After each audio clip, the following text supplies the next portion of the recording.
So, one more conversation that's worth having is about how I also don't use Christianese anymore. Or, in other words, you'd be hard pressed to find me using language in a way any different than how non Christians use it. And I prefer to look at things and explain things in a way where anyone could track with the logic and it doesn't require a shared faith. And I think this is important because in our globally connected and multicultural world today, excuse me, how do we come to any kind of agreement about anything among various religious groups or political groups or nations if we're not speaking in a universal, rational, in terms, that way that anyone can test the merit of? For example, back to the women in leadership topic, if various interest groups are fighting about that and one says, well, women can't lead because Adam was formed first and then Eve was supposed to be submissive to him. Well, that's not a universal rational argument. That's a theological argument that's only relevant to your perspective. Tell me why you think women can't lead in a rational way that anyone can understand.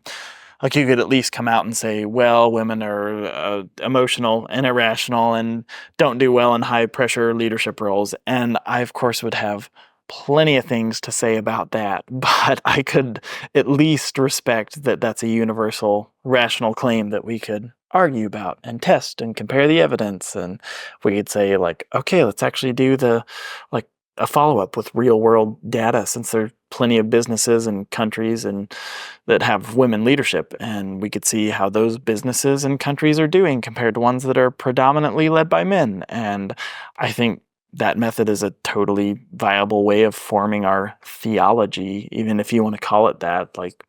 Usually I see theology as mostly as the study of man's ego, because what people choose to believe about God, again, really shows more about what they believe about themselves. And I think we're made in God's image, so God is probably a lot more like us than we like to think. And because of that, I don't believe in a God who would want us to do irrational or even harmful things just because he said so. This is a smaller point, but I don't think a lot of Christians realize how bizarre the way they talk can come off.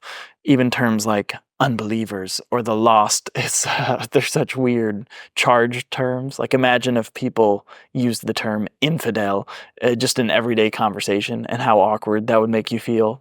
Saying the lost implies that you're the found, and unbeliever is almost a pejorative when you could just use more descriptive terms like non-Christian. And I'm not really one to police language, but I do think it's a worthwhile, tip for Christians to, just consider less us versus them terms. Or one time when I was in college, I was having all of these questions and doubts about evangelicalism, and I walked into a prayer meeting, and this was a fairly large space, so I was kind of unnoticed in the back, but I walked into this meeting where they were praying for me and against the ideas I was having and against the effects of the way I'd brought these questions to other students. And it was one of the most awkward experiences of my life, because they were praying against me. And at that time, well, I don't remember. Maybe I was being just a total prick. I was trying hard to I'm sure I had some teenage frustration, but I was trying to be honest, just asking good questions and being frustrated that I wasn't getting good answers. But anyway, on the flip side of not using Christianese, I've also worked on translating more neutral Christianese language in my brain, partially because I noticed how annoyed I was getting at people's spiritually charged language unnecessarily, and thought this is a me problem. I need to change how I relate to this and not get so annoyed in my mind. For example, when people pray before meals, that used to really bother me, because it was just this cynical thought you're praying for all these random school tests and safety for travel and your aunt's cancer and all of these situations that aren't going to be affected by your prayer. But then I began to translate it in my mind and was okay, this is people thinking of a person going through something challenging, and they're trying to be present with them in a way that they know how. And when you think about that, that's beautiful. Like that's a great thing. And actually when people pray about something, it like makes you feel for that person and think about their situation, and you're more likely to think of how you could be supportive of that person. So compassion breeds compassion, and I think that's always a good thing.